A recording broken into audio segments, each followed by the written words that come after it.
It's dark. I'm doing a blackout. Normally I used to do the blackouts. Blackouts I used to give information. But this blackout is kind of strange. I'm going to drop some little jewels in there. But, the blackout right now is mainly like going home, the ride home. I didn't win. I wasn't betting on the game. Just some side bets and stuff that was lost them. But, it's funny.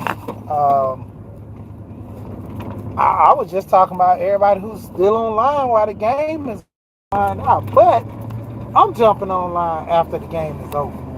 But the crazy part about all this is, which, sports. We can do sports, talk about sports. Somebody just walked in the building. But I mean, it's crazy how we talk about. We think I'm gonna go in early tomorrow. Might see a little light while I'm passing these what's called. Oh shit. Dang. You two gonna think of me for that. But yeah man. Speed. Look, Dad, I'm not saucy out here. I'm driving responsible. Gotta watch out for these deers out here. My boy stay in the country out here. I'm what country? I used to stay out here in Schnellville, so not really that country, but you do get deers. So you gotta watch out for the deers out here. But let me get back into it. When the game was on, I'm like, man, football like that. Players like I was in the basketball when I was in high school because I was gonna play basketball. Got to high school, it didn't pan out for me, so I just stopped, pushing so much to basketball. But I still liked it. I still kept up with all the players. What I'm gonna say? Right before Kobe, I would even say before Kobe retired. Like, dude, I left basketball. Football, let's see, what football I can deal with. Dang, I couldn't even tell you what really football that the last time I was real big on football. I always look for the NFC championship. Yeah, I'm back. Now, I told y'all I'm in the country, so I know I'm going to get a little drops. But yeah, I used to be big on tailgate, man. Go to tailgate and spend all kind of money. I remember one of the biggest games that we played that was pretty good. We went to North Carolina. Went to North Carolina. We went tailgating up there. Took a bus up there for, I think it was about 3.5 hours. Took a bus up to North Carolina. We started off 5 in the morning. Got up at 5 in the morning. Drove the charter bus up there to the game. And it was crazy because as soon as we got on the bus, they like shot. And I'm like, man, it's too early for all this. And luckily, I had me like 2 sandwiches. I won't kill gave one of my sandwiches to my homeboy. I was telling him, I said, bro, you better eat. I like, we started hitting these shots and you ain't ate. I can't drink on the empty stomach. So, gave him a sandwich. I got a sandwich, man. We killed the sandwiches. We was good. We was riding. And I'm talking about, I think we did about like 5 shots when we got up there. Then when we got up there, we set up, got the grill out. We had 2 big grills. We had so many coolers and tubs. Like we had totes. One tote was full of soda. One tote was full of water. Then we had the bottles. We had a table. We had the bottles. We had somebody mixing drinks, and we had the grill going. We had the pop-up tents. We had the DJ. This is the crazy part. Like the lady who run the tailgate, because and her husband used to have it. But when she got divorced from her husband, she was still a big fan. So she ended up running her tailgate. So I used to be over there with them, man. I'm talking about dude came in, DJ for free. Now it's not no just sometime DJ dude. This dude did DJ gigs. And the crazy part about it was a lot of times he appreciated her because that's how he got most of his gigs. He got alright, there you go. About to say, I know I ain't that big in the area. But yeah, man. So dude used to get all his gigs and stuff through tailgating and stuff, and it was cool because you know every time we tailgate, he would always be the DJ, bring out the speakers. You know, we had speakers as well. Then when she was at her house, she'd do the tailgate from her house, or somebody else that wanted to do the tailgate. You know, it was always live. It was always live. Have the DJ, have everybody out there. We always be live, and it was on point. But you know, when we went up there, man, that was like one of the biggest tailgates I went to. You know, set aside from down here in Atlanta when we do tailgates at the Dome before they moved it over to Mercedes. We did a lot of I think I probably went to about 10 games before I started slowing down because I started getting into more work, and then I was working on Sundays, so I was like, man, I ain't got time to be tailgating. I could be making money on Sundays, so I was out making money on Sundays. But yeah, man, it was cool. Like, and just saying the least, man, getting on here, watching some games, socializing with the fellas and everything. Well, I see people come April, showers, Wanda, budgeting and beyond, and community solution. How y'all doing in the building? But yeah, it was always like a joyous thing for us to be going out and talking and just having fun, socializing with each other. For the love of the sport. Some people that don't even watch sports, they always watch the finals, like NBA. I never really watched the NBA like I used to, but I always go back and watch the NBA going into the finals. March is coming in, March Madness for the college, and All-Star Weekend. So I'm gonna watch that. But when it comes down to it, a lot of us, man, it's just the back and forth. People who never played sports, they kind of start getting it when they actually watch the sports because they start seeing like the feud in between the players, sometimes the fans, and then you catch those moments to where, hey, it's like, why not, join into the festivities? The game is on. You ain't got to watch every game, but when you get into the finals, you're dealing with the best of the best. So it's always a thing for me to try to, get over there and watch that.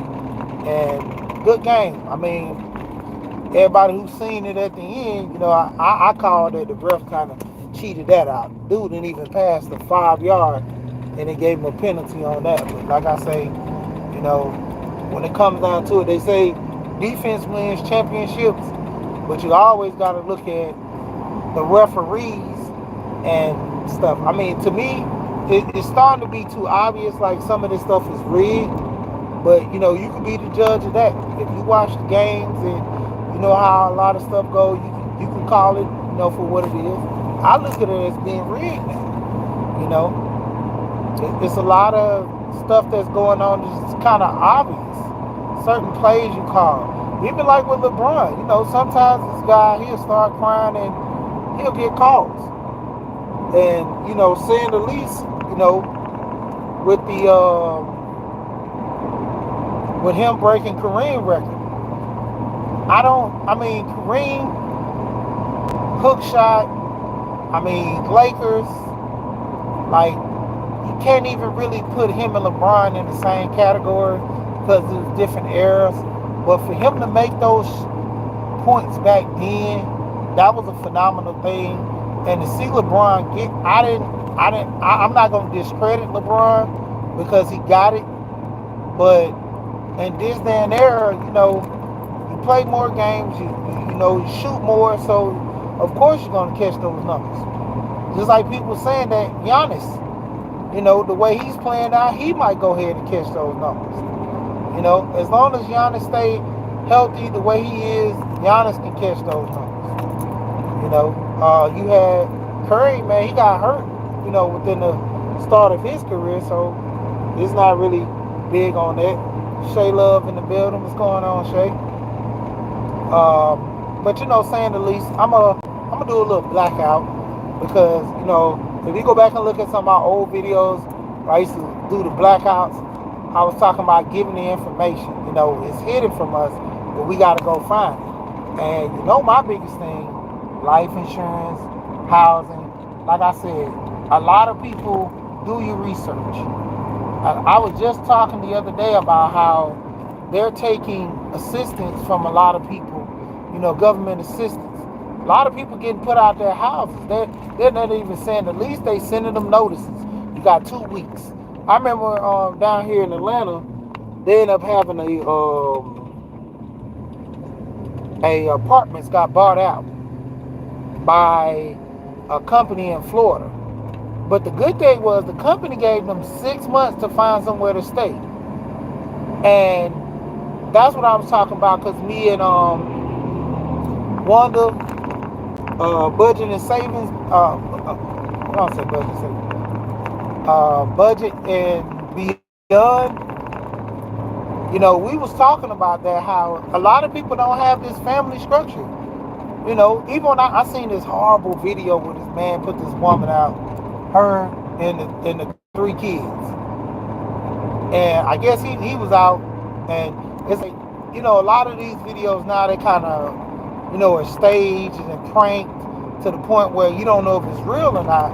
But, say the least, the guy came home late, and it was to a point where she was questioning him, like, why are you coming home late? You got a family, you should do this and do that. And he was basically to the point where he was saying, I ain't got to tell you where I was at. And one thing led to another, and the guy said, get out, you and the kids. Now, they didn't stipulate, was it his kids or not, or just her kids. Well, he was able to do that, but, say the least, she was, in a situation where she was crying and trying to beg him to stay there. And I'm like, what happened to family? If you get put out, I was talking to one of my family members going through this same situation. I told him, I said, why are you somewhere where you're not wanted? Family structure is, the key to survival in most cases with people. And don't get it twisted. There's what they say, just because you blood, that don't make you family. Because there are some people that are not blood, and they just more of a family than, the people on, and I've had friends like that were great friends. I give them the shirt off my back. If they have a situation, I let them come stay with me, figure things out. I've let my brother stay with me till he figure things out. Saying the least, when it comes down to it, you got to have those connections and stop burning bridges. That's some food for thought. A lot of people burn bridges as if they don't need nobody. Especially when you move into a city, don't know nobody. You just come in there, starting off, want to, something different. I always make it to where you can go back home. Now, you ain't got to go back to your mama home, your daddy home, but you can have somebody who you can count on through the crisis. I remember one time, one of the guys, only person he can count on was his grandma, and his grandma was tired of him. And the grandma put him out. Everybody told him, you need to keep it straight with grandma, because if grandma to where, man, I don't care, I do what I want, I'm this and I'm that. And it was like just a situation to where it's like you sitting here and playing Russian roulette, because one false move, you in the street. And his cousin was like, man, hey, I still can go to my mama house, I can still go to my granddaddy, my daddy, all these other people. He said, I had a bad relationship with me and my mama. We feud back and forth because she don't want me out here in the street, but I'm out here, so I can make that choice not to be around her. I can go do something else. I can be with somebody else. And then when I turn 18, I get my own place. He had his kids. He went and got his own place. He was able to sustain life, and everything was good because, if everything did go right, he can always go back home. Mom's or dad crib. And this dude, he literally didn't have nobody. He burnt his bridges with everybody. His friends, crossing over his friends. Like, who can you count on? And so that's one of my, food for thoughts during this blackout. Having a relationship with family and friends to where you're not out dry when situations do happen like this. That's what I don't like, where a lot of people, You think that you're in good standings with people, but technically, you know you're not. You know you cuss people out, backstab people. Nobody's gonna deal with you like that. And so, you know, watching yourself being the best and better you. What's going on, Alonzo? Alonzo, what's going on? Being the best and better you gotta sustain, man. You can't be out here burning bridges like that. But I'm gonna get back on this money talk too, dealing with life insurance. I say this time and time again. You know, I ought to drop that video with BGS. You know, because that was a good stream the other night. Lonzo was on there, and we was talking about life insurance, and I was saying it. When it comes down to it, a lot of people don't understand life insurance. You're making yourself not be a burden to people. I had a homeboy. He said that he don't got no kids. Why he need life insurance? I said, why not? I said, if you die right now, you're gonna put all the burden on your moms to bury you. Let's say something happens to where your mom can't do it. Then what? I say you literally, you know, putting all this on your parents. And let's say if your parents wasn't around, let's say you got no siblings, who's gonna bury you? Your uncle, your auntie? They're not reaching in their pocket for their nephew who never really came around. And when he had money, he was to himself. You know, because there's people that ish on people a lot. When you got money, you show yourself. And that's the whole thing. You know, a lot of us, when we up, oh, everybody gonna know. But when we down, we crawl in the hole. And see, that's the thing. You know, even to a situation where people having kids, men, women, you know, my wife got life insurance. If anything happens to her, I get paid to still handle the business. You know, same thing with me. If anything happens, my wife get paid to do what? Still handle the business. Life still goes on. Bills gotta get paid. You know, car notes gotta get paid. You know, other things gotta, you know, keep going. The system is gonna keep going. I told my wife the first thing, you know, if we get to a point where something happens to me first, take this money, pay this house off, or keep paying on the house, go buy another house, and go buy another house. I say you should have enough money to where you should have 20% down on about 2, maybe 3 houses to buy and rent those out. Or do like my favorite is go get some duplexes or a quad and, you know, get those 20% down, you know, or FHA it. Put that 3.5 down, come back, pay that PMI down, and then there you go. Because FHA, a lot of people, like me and my wife was talking, she was saying about VA loans. Oh man, we can't get no VA loan because none of us are veterans. No, do your homework. You can. You're just not going to get the breaks that the veterans get. See, that's the biggest thing where a lot of people get it misconstrued. You're not going to get the breaks that veterans get. Because with the VA, they give veterans no down payment, no closing costs. Your payments might be a little higher, but you get no down payment, no closing costs. Now, your rate, it varies. You still got to maintain that credit score. You still have to maintain that debt-to-income ratio. So just because you're a veteran, that don't mean you get it off the rip if you go through the VA. No, they still have to go through certain guidelines. You know, so you're still being critiqued with that. A lot of people just don't get it because why? They don't do the research. Even with FHA, I had to learn when you go FHA, Fannie Mae, all these programs, they give you that 3.5. You can, the 3.5, which pretty much every average that people try to hit for, is because you don't have the 5%. And when you go FHA, that's not even always you guaranteed to get 3.5. You might get a 4, you might get a 5. It's according to your credit, what are your standings, how you're working, you know, with your debt to income ratio. So when it comes down to it, a lot of people get it misconstrued because why? They don't do their homework, they don't know. And that's one of the key things that I always try to emphasize. I'm not a financial advisor. I always tell people, do your homework. Go do it yourself. Lonzo's a real estate agent. Talk to him. Lonzo sells the life insurance. Talk to him. My biggest thing is giving you the information to grease that wheel to get the wheel rolling. You know?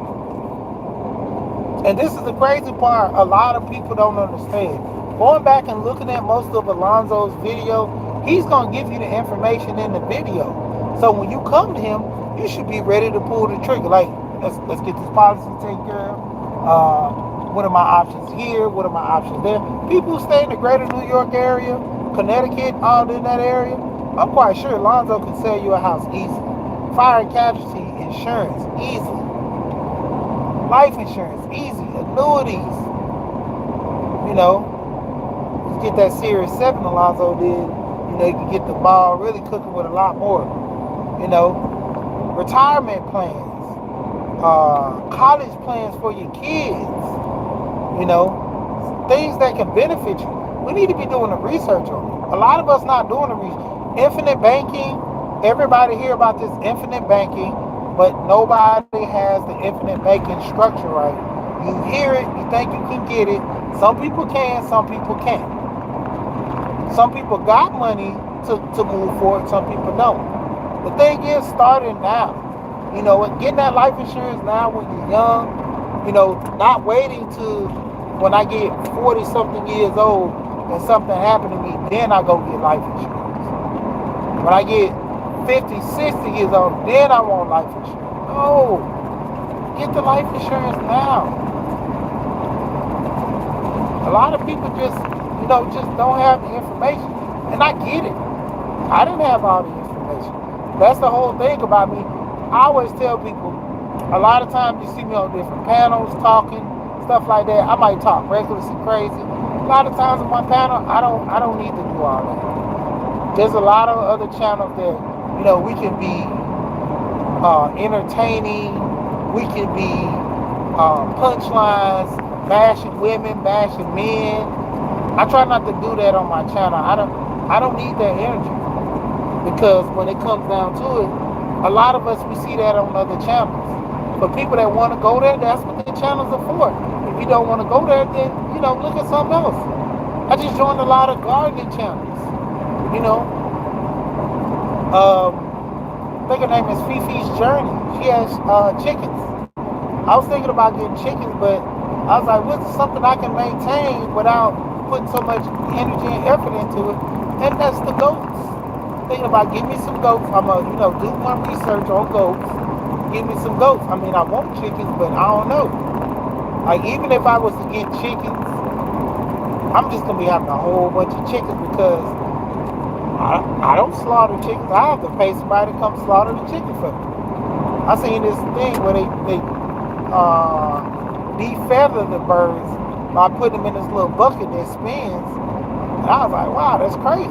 But, when it comes down to it, only thing the chickens will be doing for me is giving me eggs, I can start an egg farm because the way eggs are nowadays, but other than that, like, man, it's kind of crazy.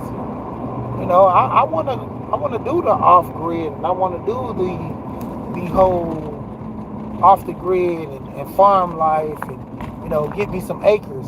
But I got to get the family on board. I got to get them prepared and ready. My wife, we had to talk, and she's cool with it.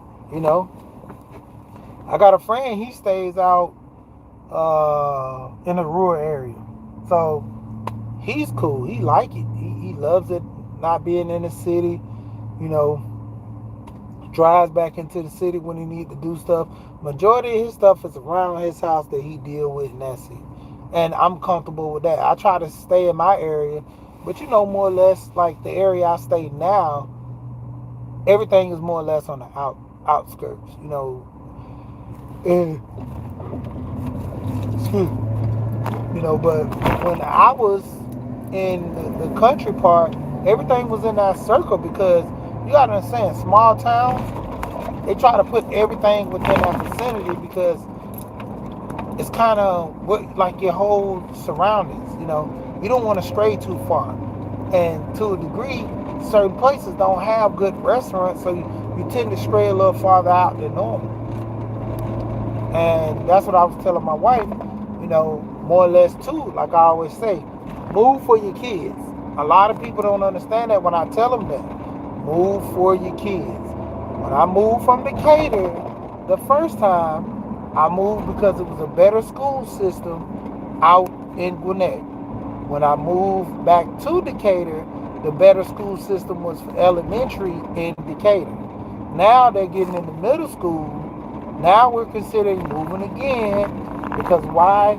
The kids' education. And it's proven. I got two college kids. One graduated. One, he's playing the field, but he's going to finish. My son is playing the field. My daughter already graduated. My daughter already got a house.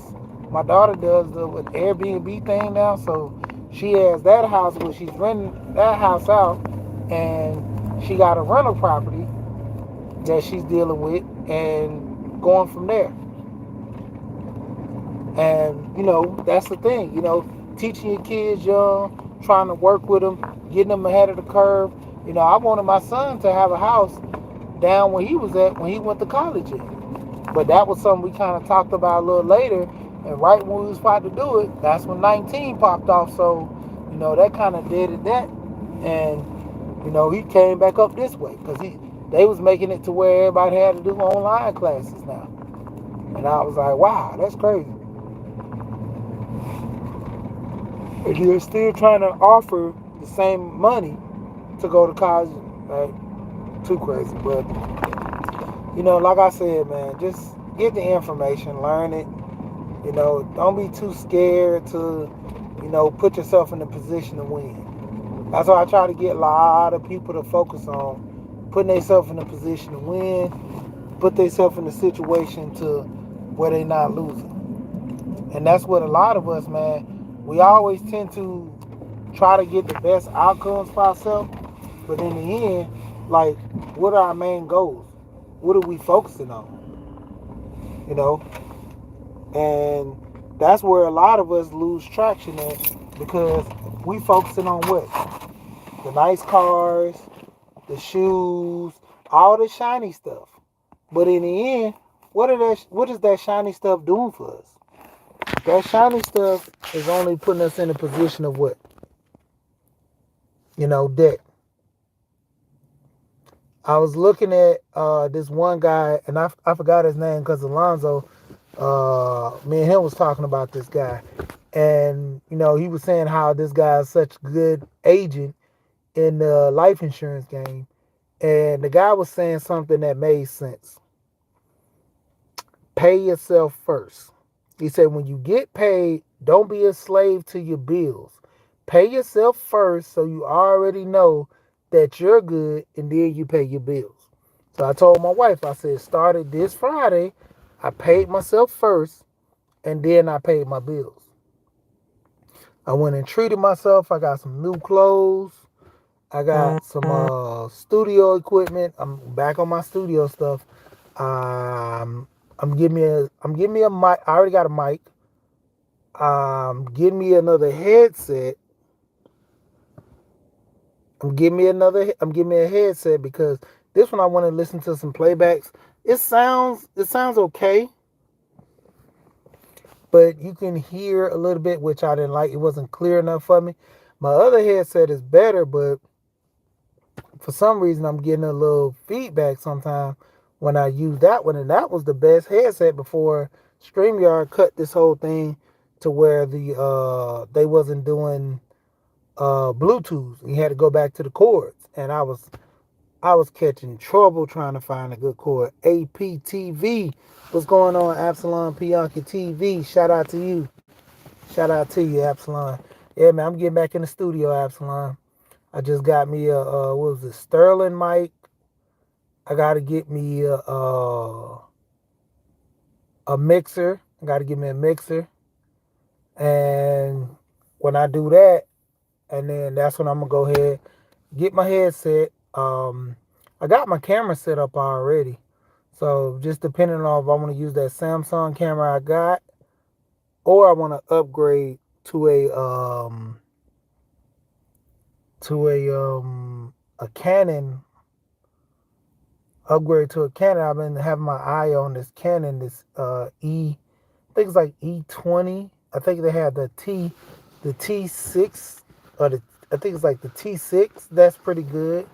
And I was looking because I know AM got the good lens, so I was looking at that. But I really don't be going on camera like that.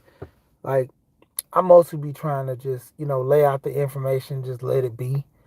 And it's like if you see me, you see me. If you don't, you don't. I mean, people pretty much know me.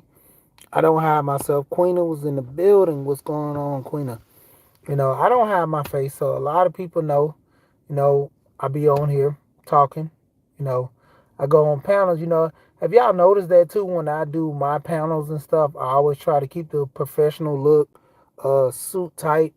But then when I go to um, other people panels, you see me with my ball cap on, my jersey, my Killmonger, all my stuff. Especially I put the Killmonger up when I'm finna go, go off and say something crazy and stuff. But then a lot of times, like now, I'm calling people names. I normally don't do that because I try to stick on topic. A lot of times I be having a lot of stuff I write down or something, and I always try to have it on the fly. So that's why I tend to not call people names in the chat. But if I don't have nothing planned and just something random, I'll say hey to everybody in the chat. Like I say, it's not disrespect when I don't call people names. It's gonna be crazy because when I start getting super chats, I'm gonna have to call them out and read their questions and stuff, and it's going to kind of interfere with my whole lesson because that's my system that I have to where I have A, B, C, maybe E, D, F or something in my head. And then I have one, two, three. Like I remember in school used to have Cornell notes. And the thing with the Cornell notes, you write the question on one side, you write the answer on the other. And so that's what I do. I do my breakdown to where almost like a spreadsheet to where I have a table of contents where if I'm going to talk about school, I'm gonna break down the pay for the teachers, the kids and their behavior, the sports. I have all that broken down. Then I might have little small sentences I'm gonna talk about. Okay, with sports, the financial sports, the girls and boys sports. Okay, with the kids, how their behaviors when they act with the teachers versus their behavior at home. Then let's go into the teachers. Let's go into teachers' pay. Let's go into teachers going above and beyond. Let's go into teachers being reckless. So I try to have all that in my head, different topics, subs from that topics, and then turn around and try to acknowledge the chat with certain questions and tie them in to what I'm doing and still retain the information in my head while I'm still trying to go along.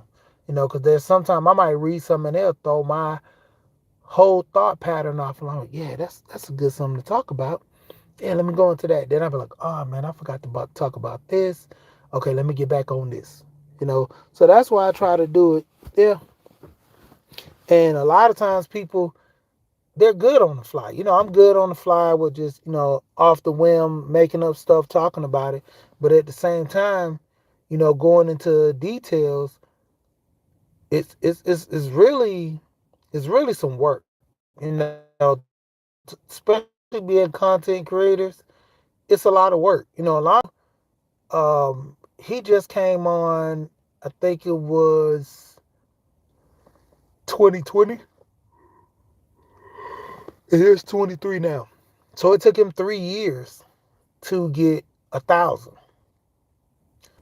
I revamped my channel, I think it was the end of 19, or was it end of 2020? Because I think I just got this channel, I think at the end of 19. Got this channel at the end of 19. It took me to 2.5 years to get 500. And it's steady growing. I mean, the whole thing about being banned or shadow or whatever, I'm just going giving out the content. 50, over 50. What's going on? See you in the building. And I like your channel a lot. I'm always going on there. listening to you have your stories and talk about things that's going on in your life. I get a little joy because my thing is I always say sitting down and listening more to the elders and people that are older than me. Not saying you're that much older than me, to a point that how people cross the line between ages appropriate for women and stuff. But like I say, I like hanging out that with people that are older than me and seeking knowledge. With people when they sit here and start, giving a breakdown how they live their life and things that occur. I sat down and used to talk and listen to my great grandmother like for like eons. I could just sit there. That's the only lady used to have me watching. I can't stand baseball. I play it, but I can't stand baseball like that. And she would just have me sitting down watching baseball with her. No problem. I watch baseball. We'll talk, all this stuff. But in the end, it was like I wasn't big on baseball, but just did it for her because, you know, she was much older. I remember, I'm going to tell y'all this story, and it's crazy. So, my great grandma came and stayed with us probably like when I was I want to say middle school, going into middle school. And so when we moved to the area that we was in, I stayed literally right across the street from the school, and a lot of people knew that.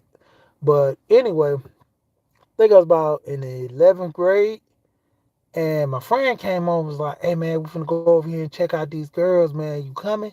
I was like, "Man, I gotta watch my great grandma, man. She's this age. I don't want nothing to happen to her." And so I was like, "Man, I'd probably go for like 20 minutes and come back." Because the guy stayed around the corner. And, we was going to these girls' house that stayed around the corner. They was having a party. Their parents was out of town for the week, and they left on a Thursday. Grandma ended up going to Bible study or something, so I ended up going over there, hanging with them. And I knew my grandma get home at a certain time.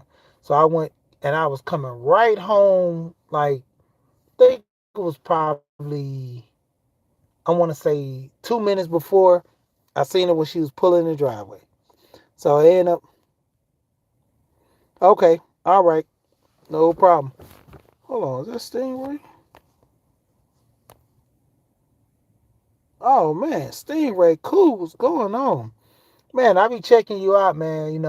I be in the clouds most of the time because, like I say, a lot of times you go on, it be late and I be getting ready to go to bed, so I catch it. I hear you have your talks, man, especially about the rap, man. You get into it a lot with the rap and everything, and going into details and stories and having the listings going down your clicks and everything. But let me get back into this real quick. So it was crazy. So my grandma come home. I'm walking in the door, and she was like, "What you doing?" I was like, "Yeah, I was taking out the trash." She like, "No, you wasn't. But you dressed up and all that. Where you been?" And my grandma was like, "You can't leave mama here." And this and that. My granny come down there, and she like, "I told the boy to go down the street. I didn't want him here. I told him go down the street. He had his little friend here, and they said he was going somewhere. I told him to go." And my grandma was like, "Well, mama, he gotta stay. Just what if something happened to you?" She said, "The boy old enough to go get some tail. He ain't gonna get no tail from me, so he better go down there and get some tail for one of them little girls. He old enough." And man, you talking about somebody crying, laughing? I was crying, laughing. I was like, "Granny." I was like, "Ain't nobody gonna mess with you, Granny." I was like, "You my granny. That's crazy." She said, "Look, you old enough to go get tail." And older people, they say tail, they say butt. And I'm like, I'm just crying laughing. My grandma say, "Stop laughing. It ain't funny. It ain't funny, boy. You don't need to be getting no tail no way." I just looking at my grandma, shaking my head. I'm like, "Grandma, I didn't say nothing about tail. I just said I'm going down the street with my friends," and I came right back. And she talking about, "What friends?" I say, "Jada stay right next. He stayed 2 houses from us, but I ain't tell her we went to some girls' house and stuff." But I mean, I was literally only gone for like 20 minutes. I don't know what type of tail I was getting that fast in 20 minutes. Well, kids young, they do all kind of crazy stuff. But It was funny, and I was just sitting there talking to my granny, and she was like, "Yeah, boy, you getting older. I know you gonna want to be out there messing with them little young girls and this and that and all. And you know I know you had your little girlfriend. I remember your little girlfriend coming over the house and stuff like that when you was what, in the eighth grade. It was the eighth grade, ninth grade. I messed with a girl, ninth grade, and she was like, "Yeah, I be seeing the little girl. I be hearing you on the phone talking to them and stuff like that. It ain't none of my business. Long as you ain't around here messing around with me, talking with me all crazy, that's all I'm worried about." I was crying. Like I said, "Granny, you something else." Because I remember she used to save me a lot. I remember, I think I did something, I got in trouble. Then my grandma was fussing at me and all that stuff. And she told her, "Shut your mouth. Shut your mouth." She said, "Mama, I got to talk to the boy because he did this wrong." She said, "Look, he coming up here with me. We going to watch some sports. And you go down there and cook us something to eat." And she, boy, it was running her bad. I remember when I was young, I think I was in what I was like fifth grade or something. I'm gonna jump off here because this is funny, but I think I was in the fifth grade or third. I know I was in elementary school. Couldn't have been in fifth grade.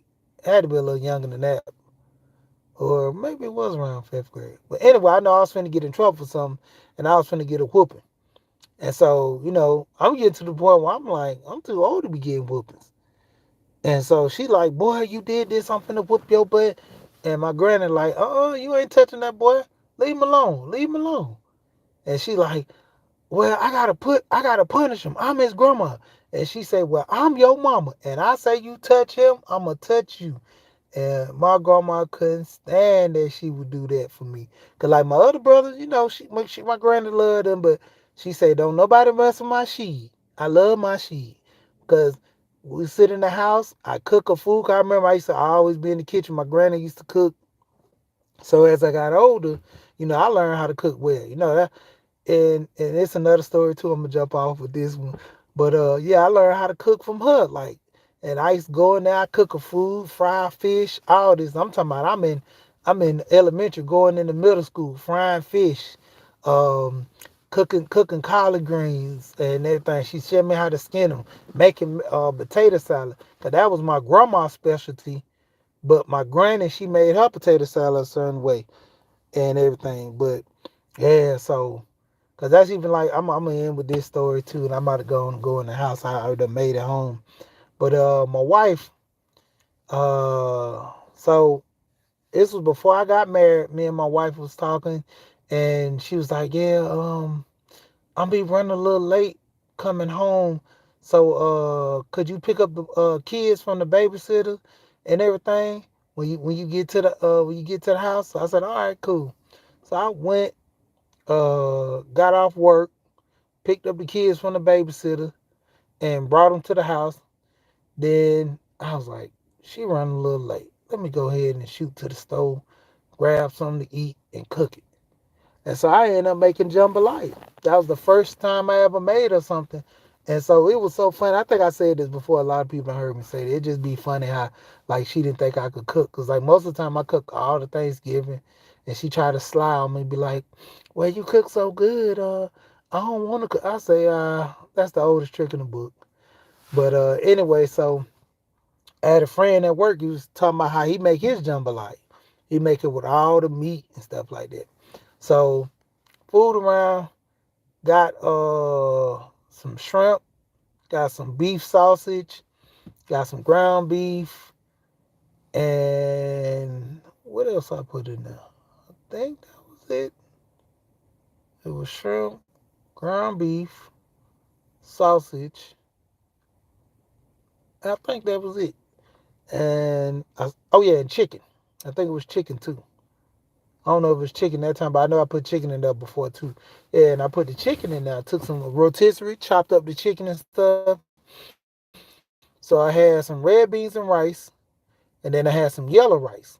So I cooked them both together in the same pot, and then about so much in there, I added a little extra water when I put it in there, because you're supposed to. I think it's about 8 cups of water, and the other one takes about so much cups of water.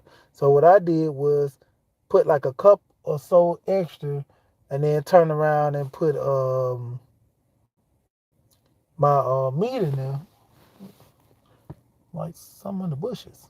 So, but when I put my meat in there, I turn around and start letting it boil out and everything. Put a little extra seasoning in there so I can get some flavor on it.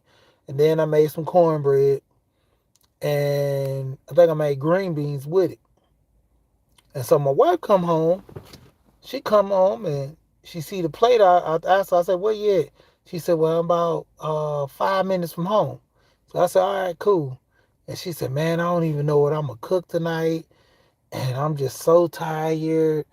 And so I was like, "Okay, yeah."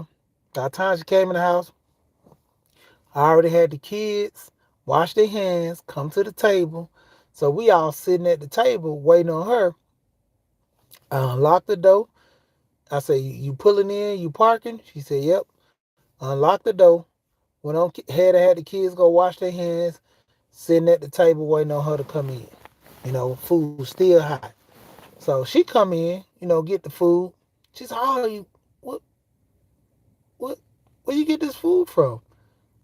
And I said, I cooked it. She started laughing, ha ha ha. Cause this one thing that everybody know when I cook, I never wash my dishes. I always wash the dishes after I cook or I get somebody else to wash. But mainly, the funny part was I washed the dishes that time. So there was really nothing, in there but the pot that I made the food in, and all the other stuff I had it in Tupperware. The cornbread was in Tupperware, the green beans in Tupperware.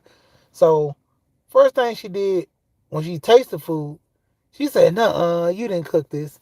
I said, "Yes, I did." And the kids was like, "Yeah, he did. We seen him when he cooked it."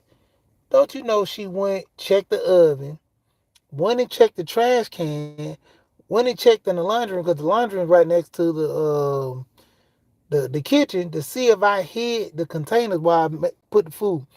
I was like, "Go look in the trash. The sausage, the rotisserie thing in the shrimp bag in there from when I got all this stuff and I cooked it."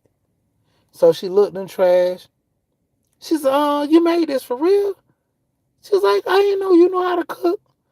From that point on, man, it was always like, "Yeah, I need you to cook tonight. I cooked 2 nights. It's time for you to cook two." But yeah, I'm gonna get off of here with that, man.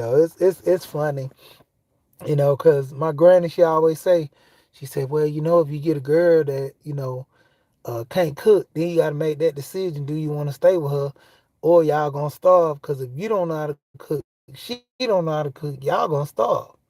And so my thing was, I like to eat anyway, so why not learn how to cook? And that was, as people said, domesticating to the point where men, learning fend for themselves. I never understand. Like my partner, only thing he could make good was baked chicken. That was it. And I was like, "Dude, you don't know how to cook eggs like that. You don't know." I'm like, "Who raised you?" I used to always, "Man, don't talk about my mama like that." But I'd be like, "Man, like, you're gonna starve. Like, if you don't have no wife, man, you're gonna starve."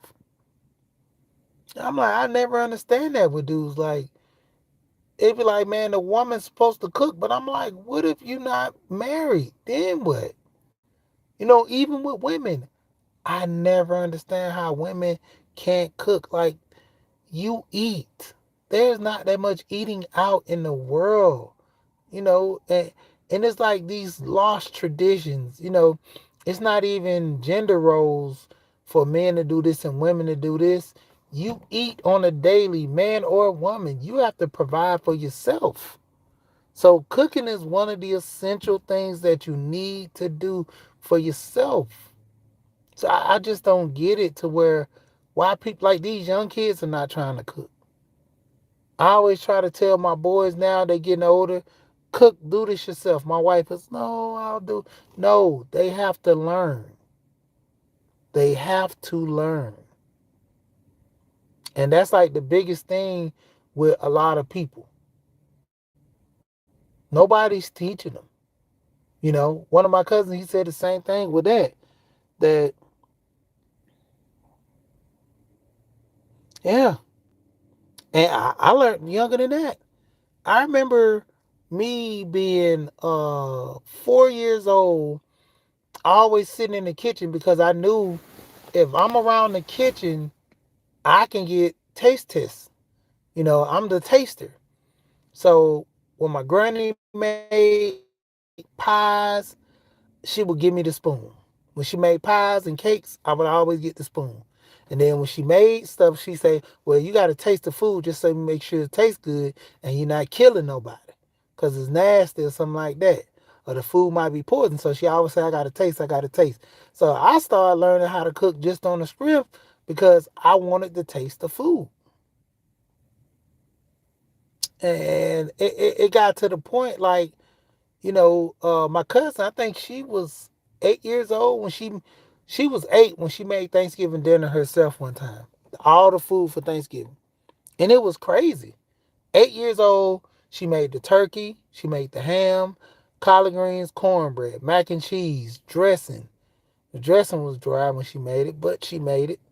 And all that stuff. Everybody, my cousin them, they all told me the whole story. I wasn't even born then. I don't think so. I couldn't even tell you how. No, I think I was born, but I was a baby, and we wasn't even in Georgia. We was out west. But I mean, just saying the least that learning how to cook, that's essential. It's like cleaning. I give it that people can clean a little, and my wife gets on me this because she says I'm kind of anal when I talk about cleaning, and I get into it because that's why I tell her, if you're gonna clean, do it right. If I clean, if I go clean, like if let's say I pee on the toilet. If I pee on the toilet, the first thing I do is either I spray and get the wipe, but I mainly just wipe it off first with a paper towel. Excuse me, not paper towel, but tissue. I wipe off the seat. I even pick it up, wipe off the part at the bottom. Even if I didn't pee on the seat because the seat was up, I will still flip the seat down and wipe just in case if it went on the back or just in case the seat was wet before I put it down. Then I will make sure I look on the floor. If I peed on the floor, if it's wet on the floor, I will wipe around the floor too as well. And like I said, get some spray. Even even if I don't spray, I have to wipe everything up. Then go get the spray. But even if I don't use the spray, but I do, because a lot of people who don't use spray, it tends to, leave a smell. Even if I'm at somebody else's house and I pee on the floor, they got soap and towels right there, paper towels. I just take when I wash my hands, take the paper towel, put a little soap on it, and just go around. My hands are already clean. I'm only drying my hands off with the clean, so I wipe around the toilet with it, wipe off the floor, then I throw it in the trash. Like, I don't get it how people just don't think about being clean like that.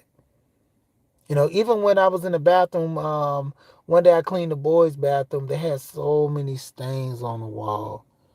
And so I sit up there. I'm going to get off because I need to go in the house. It's starting to get cold out here.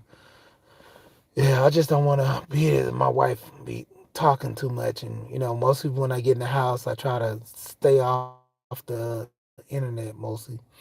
But yeah, man, it's just like I took the mop, I cleaned the floor, and once I mopped the floor, I came back, used some different water, got it clean, and took the mop and just scrubbed around the baseboards. Now they have this great mop that you have. They got it at Home Depot. It's like a little spin bucket to where you take the mop, you put it in the water, take it back out, put it in this little cup with its drain, and it's like a pedal. And you pat the pedal, and the pedal spins the mop out according to how dry do you want it. And I got two of those. I got one for the kitchen, and I got one for the bathroom because most people tend to not clean their mops after they mop, or they tend to not do a good job. So I just deleted all that. And the blue stripe one is strictly for the bathroom. The all white one is for the kitchen. And then we have the little dust mop with everything for the hardwood.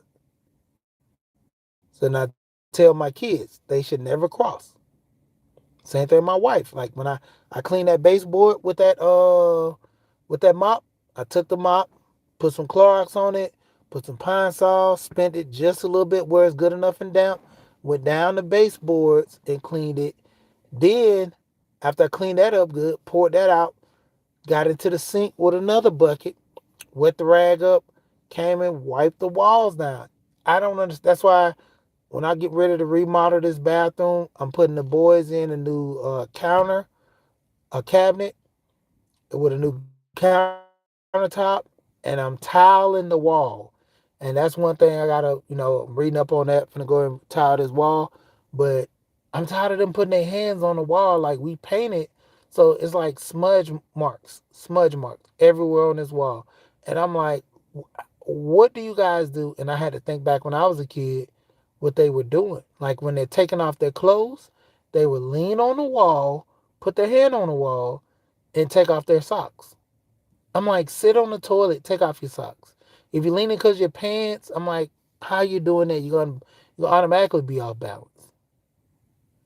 But say the least, man. Just cleaning, like spring cleaning was a big thing for us, and so that's why I'm used to cleaning houses. I'm used to cleaning, wiping the walls. Every spring we wipe the walls. It got away with us, with us kids. We don't do that with our kids. We wipe the walls. No, that's why I tell my wife, these kids need to do something. Because every time you take stuff from them, then you're an enabler. That's why I tell my wife, I said, look, you already mop, clean the kitchen, clean all this stuff. By the time I get home from either working one or two jobs, I'm tired. So if you're here all day and you're cleaning, teach the boys how to do this, and then it takes some of the slack off of you. Of course, something's dirty or something, I clean it, but I'm not doing an overhaul clean. So there's some things that I'm not cleaning all the way, you know. So if I mop the floor, then I'm not cleaning the countertops.